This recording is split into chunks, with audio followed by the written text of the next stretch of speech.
My dear students, my best wishes to all the students. I am Nikhil Mohanto, math teacher. How are you all? Hope you are fine. So let's start today's class. I will discuss the fraction. আজ আমি তোমাদের সঙ্গে ভগ্নাংশ নিয়ে একটু আলোচনা করব। আসলে এই ভগ্নাংশ ফ্র্যাকশন শব্দটি ফ্র্যাক্টাস থেকে এসেছে, ল্যাটিন শব্দ। তো এই ভগ্নাংশটি কাকে বলে প্রথমে আমরা জানব। ভগ্নাংশ দুইটি সংখ্যা ভাগ বা অনুপাত অবস্থায় প্রকাশিত রাশিকে ভগ্নাংশ ফ্র্যাকশন বলে। তো একটু সহজ করে বলে দিচ্ছি। ধরো আমি এখানে লিখলাম 3/5। দেখো এটা একটা নাম্বার মানে সংখ্যা, নিচে একটা নাম্বার সংখ্যা। উপরের সংখ্যাটাকে বলা হয় লব, নিচের সংখ্যাটাকে হর। এটা তোমরা সবাই জানো। লবের ইংরেজি হলো নিউমিরেটর, NU MERATOR, আর নিচেরটা হলো ডেনোমিনেটর, DENO MENATOR। তো এখানে দেখো এই ভগ্নাংশটিকে দেখেই আমরা ভগ্নাংশের সংজ্ঞা লিখতে পারবো। দেখো দুইটি সংখ্যা, 3 একটা সংখ্যা, 5 একটা সংখ্যা, দুইটি সংখ্যা ভাগ অবস্থায় আছে না, এরা ভাগ অবস্থায়, বা আমরা অনুপাতও বলি। এটাকে যদি আমি অনুপাতে প্রকাশ করি 3:5 হয়।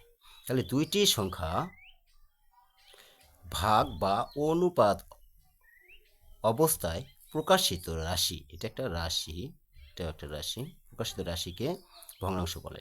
আবারও বলতেছি, দুইটি সংখ্যা পাশাপাশি, এই যে একটা সংখ্যা, এই যে একটা সংখ্যা, পাশাপাশি ভাগ অবস্থায় বা অনুপাত অবস্থায় প্রকাশিত রাশিকে ভগ্নাংশ বলে। তো তাহলে ভগ্নাংশের সংখ্যাটা কি? দুইটি সংখ্যা পাশাপাশি ভাগ অবস্থায় বা অনুপাত অবস্থায় প্রকাশিত রাশিকে ভগ্নাংশ বলে। Two numbers are called fractions published in a division or ratio. আচ্ছা, এবার আমরা আসি ভগ্নাংশ মানে হোয়াট কাইন্ডস অফ মানে ফ্র্যাকশন। ভগ্নাংশ কত প্রকার? দেয়ার আর টু কাইন্ডস অফ ফ্র্যাকশন, ভগ্নাংশ দুই প্রকার। আচ্ছা, এবার আমরা আসি ভগ্নাংশ। একটি হলো সিম্পল ফ্র্যাকশন, সাধারণ ভগ্নাংশ। অপরটি হলো ডেসিমাল ফ্র্যাকশন, দশমিক ভগ্নাংশ। এবার আমরা আসি সিম্পল ফ্র্যাকশনকে 3 ভাগে ভাগ করা যায়।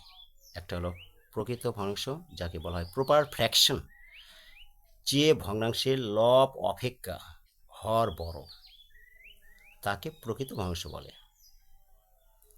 যেমন 2/3, 5/7, 9/10।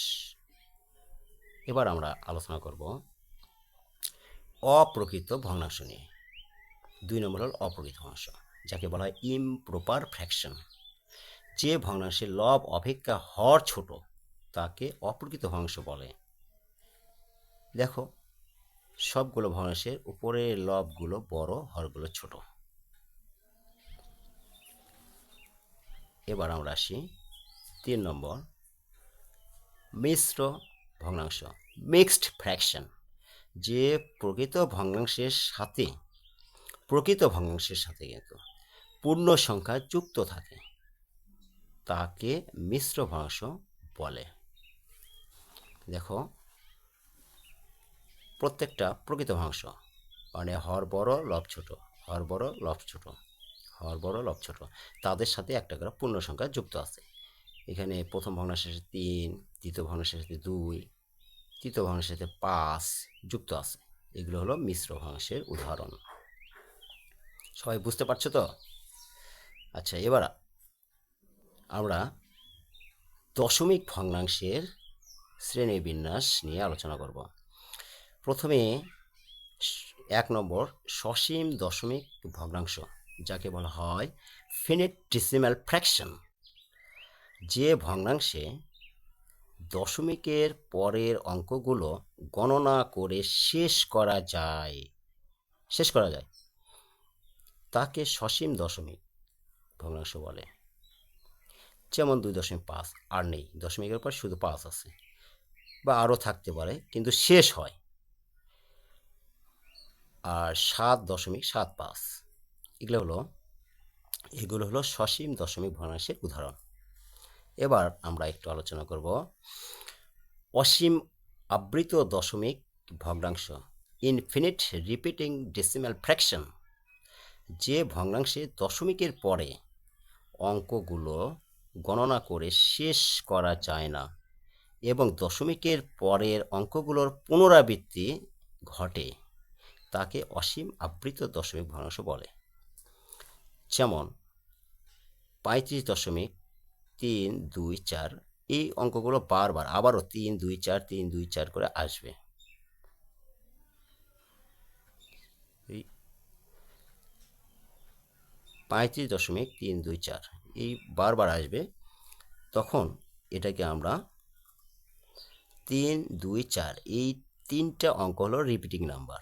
এই তিনটা অঙ্কের আমরা কি করি, প্রথমটার উপর আর শেষেরটার উপর আবৃত দশমিক চিহ্ন দেব, মাঝখানে দেওয়ার প্রয়োজন নেই। এর অর্থ বুঝায় যে এই 324 এই তিনটি অঙ্ক বারবার আসবে।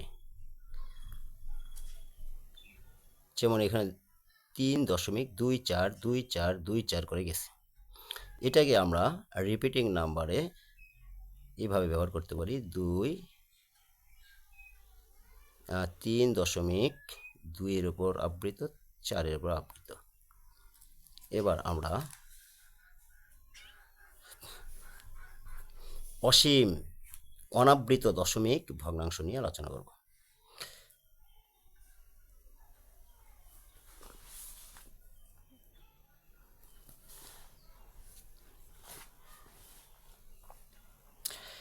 যে ভগ্নাংশে দশমিকের পরের অঙ্কগুলো গণনা করে শেষ করা যায় না এবং পুনরাবৃত্তি ঘটে না, তাকে অসীম অনাবৃত দশমিক ভগ্নাংশ বলে। যেমন 5.3214579 ইত্যাদি আসতেই থাকবে, যার কোনো শেষ নেই, অসীম, যার কোনো শেষ নাই। আবার যে একই সংখ্যা যে বারবার রিপিট করছে বা পুনরাবৃত্তি ঘটছে তাও ঘটে নাই, ভিন্ন ভিন্ন সংখ্যা আসতেই থাকে, এটাকে বলা হয় অসীম অনাবৃত দশমিক ভগ্নাংশ। সবাইকে ধন্যবাদ ম্যাথমেটিক্যাল সলিউশনের পক্ষ থেকে।